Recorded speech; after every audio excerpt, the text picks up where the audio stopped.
Okay students, after completing zero order reaction, we are going to study about first order reaction. This is very important reaction, first order reaction. What is first order reaction? Here we are saying that rate of reaction is proportional to the first power of concentration of the reactant R.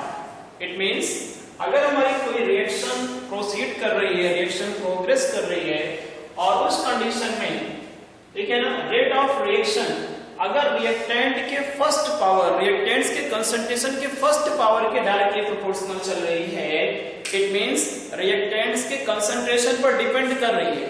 Zero order reaction में देखा था कि वहां पे reactants के concentration पर depend नहीं कर रही थी, बट यहाँ पे क्या कर रहा है, रिएक्टेंट्स के कंसंट्रेशन पर डिपेंड कर रही है, बट रिएक्टेंट के कंसंट्रेशन के फर्स्ट पावर पर डिपेंड कर रही है। ओके, अगर रिएक्टेंट के कंसंट्रेशन के फर्स्ट पावर पर डिपेंड कर रही है rate of reaction, then you can say that the reaction will be first order reaction. Okay, तो यहाँ पे देखिए रेट, यहाँ पे let us consider a general reaction, reactant a change into product. तो हमारी रिएक्टेंट ए है वो किस में चेंज हो रही है, प्रोडक्ट में चेंज हो रहा है। तो देन इसके लिए जो रेट बनाएंगे according to the law of mass action, you have already studied law of mass action, rate is directly proportional to the concentration of reactant. तो यहाँ पे जो कि रिएक्टेंट्स का पावर फर्स्ट चल रहा है, तो then rate is directly proportional to the concentration of reactant A की power 1। Or rate is equal to K, A की पावर 1 हो जाएगा। अब रेट को यू नो दैट रेट को हम इस तरह से भी लिख सकते हैं, इट मींस dt टाइम में जो रिएक्टेंट्स के कंसंट्रेशन में चेंज होता है उसे को हम क्या कहते हैं, रेट कहते हैं। ठीक है ना, t टाइम में रिएक्टेंट्स के कंसंट्रेशन में जो चेंज हो रहा है उसी को हम क्या कहते हैं, रेट कहते हैं। Then you can write rate in this form dA/dt। ठीक है ना, इसे रेट को डाल करके हमने इसमें लिख दिया dA/dt, माइनस का साइन, यू नो दैट क्योंकि रिएक्टेंट्स क्या होता है, डिक्रीज करता जाता है, रिएक्टेंट्स लॉस होता है टाइम पास के अकॉर्डिंग, जैसे टाइम पास होता रहता है रिएक्शन के पीरियड में, तो रिएक्टेंट्स का कंसंट्रेशन डिक्रीज करता है। तो यहाँ पे कौन सा साइन लगा के चलते हैं, माइनस। माइनस ही बताता है कि रिएक्टेंट का कंसंट्रेशन क्या कर रहा है, डिक्रीज कर रहा है। Then minus dA/dt is equal to क्या हो गया, माइनस के। और dA/A is equal to minus kdT. This is concentration of reactant. dA/A is equal to minus kdT. अब यहाँ पे क्या किया जाएगा, दोनों साइड का, ठीक है ना, बोथ साइड का हमने इंटीग्रेशन किया, लेफ्ट हैंड साइड और राइट हैंड साइड का इंटीग्रेशन किया। तो इंटीग्रेशन देखिए कैसे करेंगे, this is the sign of integration, dA/A is equal to minus k dt। किसका इंटीग्रेशन किया गया, dt का किया गया, k का नहीं किया गया, बिकॉज k यहाँ पे क्या है, कांस्टेंट है, और कोई चीज अगर कांस्टेंट है तो उसका इंटीग्रेशन नहीं होगा।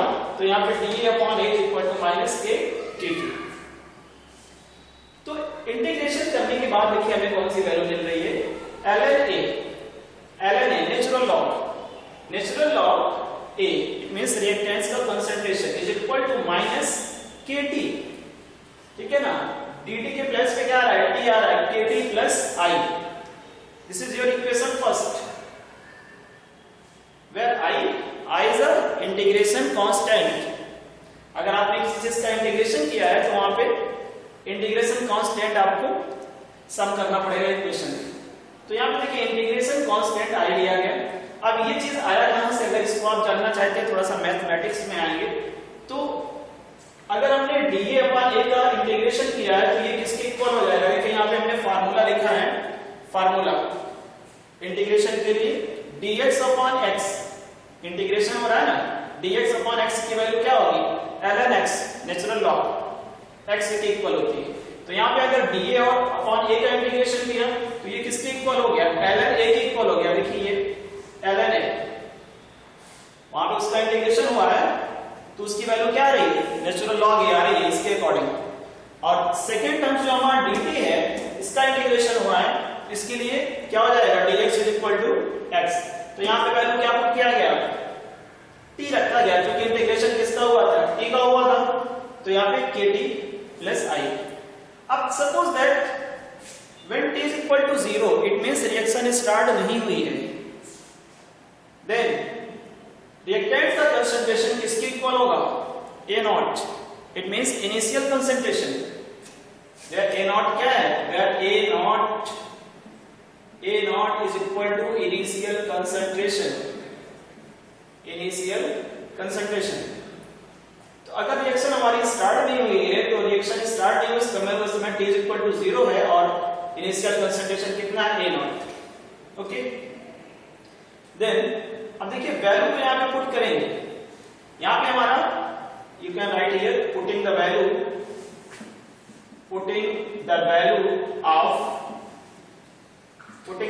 Of t and a। Putting the value of t and a। तो t की वैल्यू क्या कर रहे हैं? 0, क्योंकि रिएक्शन स्टार्ट नहीं हुई है तो t के प्लेस पे 0 लिया। और a रिएक्टेंट कंसंट्रेशन क्या है? इनिशियल कंसंट्रेशन है तो a के प्लेस पे क्या लिया? ln a naught. तो ln a naught is equal to minus k to 0 plus i। Then i is equal to ln a naught. ठीक है ना, ये पूरा 0 हो जाएगा। Then i is equal to ln a naught. अब i की वैल्यू ln a नॉट बता रही है। Putting the value of i in equation first. Equation first में i की वैल्यू पुट करेंगे और i की वैल्यू क्या आ रही है? ln a naught. ठीक है ना, तो write down equation first here ln a is equal to kt plus ln a naught। ठीक है ना, ln a naught की वैल्यू यहां पे रखेंगे ln a naught। then you can write kt is equal to ln a naught minus ln a और kt is equal to ln a naught upon a। देखिए ln क्या होता है? ln की वैल्यू होती है इस ln नेचुरल लॉग की वैल्यू होती है 2.303 log। यहाँ पे ये फार्मूला पुट कर दिया है जो इंपॉर्टेंट फार्मूला है इससे related. Then ln is equal to 2.303 log हो जाएगा और kt is equal to 2.303 log a naught upon a। Right, after this k is equal to 2.3 इसको लिख सकते हैं इक्वेशन को कि को यहां पे लिखे हैं k is equal to where k is equal to rate constant 2.303 RT log a naught upon a। This is first order reaction के लिए एक्सप्रेशन है ये first order. Okay, where a naught initial concentration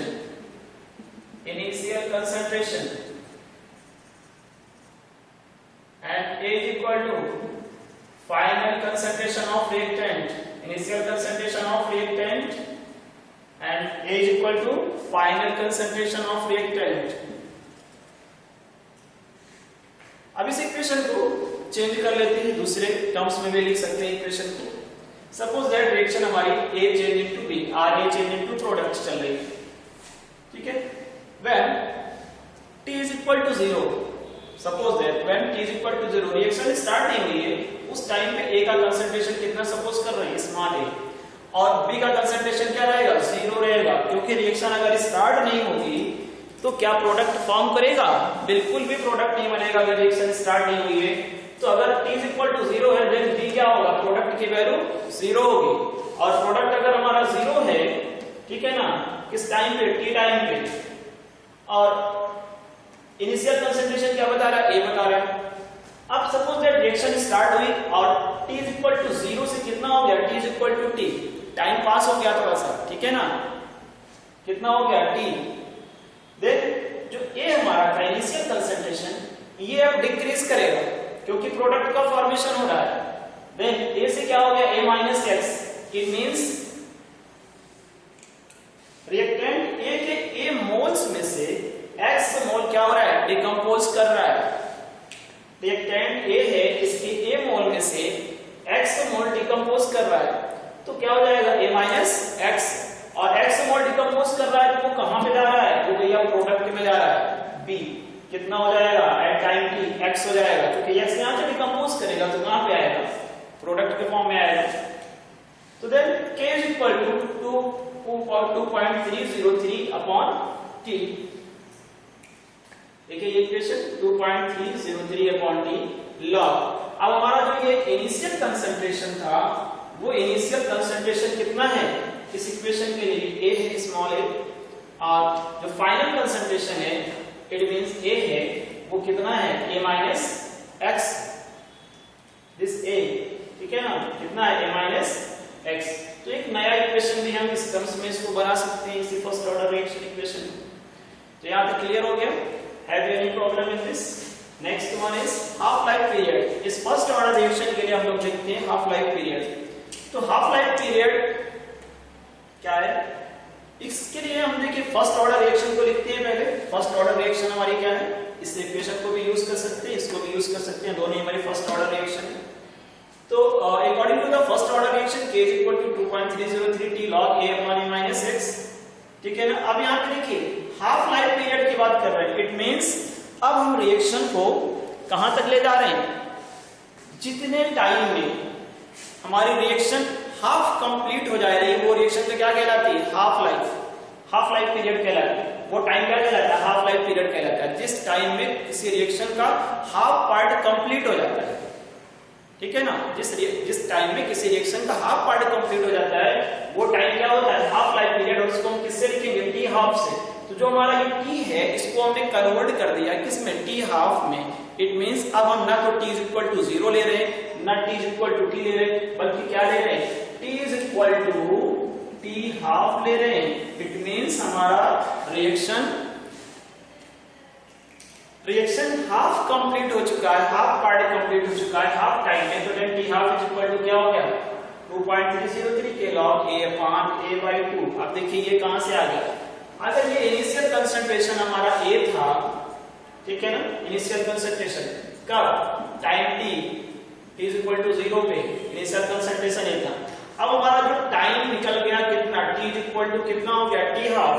और अगर ये t half पहुंच गया उस कंडीशन में जो हमारा ये इनिशियल कंसंट्रेशन था a, वो क्या हो जाएगा? a/2। भाई रिएक्शन भी तो हमारी आधी कंप्लीट हो जाएगी ना। हाफ टाइम पे क्या हो जाएगी? रिएक्शन आधी कंप्लीट हो जाएगी। और अगर रिएक्शन आधी कंप्लीट हो जा रही है तो ये t half is equal to क्या हो गया? a/2। तो जो हमारा a माइनस x था, यहाँ पे t is equal to t half चल रहा है, a माइनस x के प्लेस पे क्या हो गया? a/2 हो गया। तो देन यू कैन राइट ये हो गया आपका 2a/a, a से a कैंसिल हो गया। Then t half is equal to 2.303 k log 2 हो जाएगा। ये 2 ऊपर गया, 2a अपॉन a से a कैंसिल हुआ, 2 आ गया। तो then t half is equal to 2.303 k। अब यहाँ पे log 2 की वैल्यू पुट करेंगे। log 2 की वैल्यू कितनी है? 0.3010। तो यहाँ पे ये वैल्यू पुट करेंगे। Then t half is equal to क्या होगा? 0.693। मल्टीप्लाई करने पे 0.693 by k। Okay. Then this is the rate constant. This is the relationship. This is the relationship between rate constant and half life period. And this t half does not depend upon it. It means initial concentration पर depend नहीं करेगा।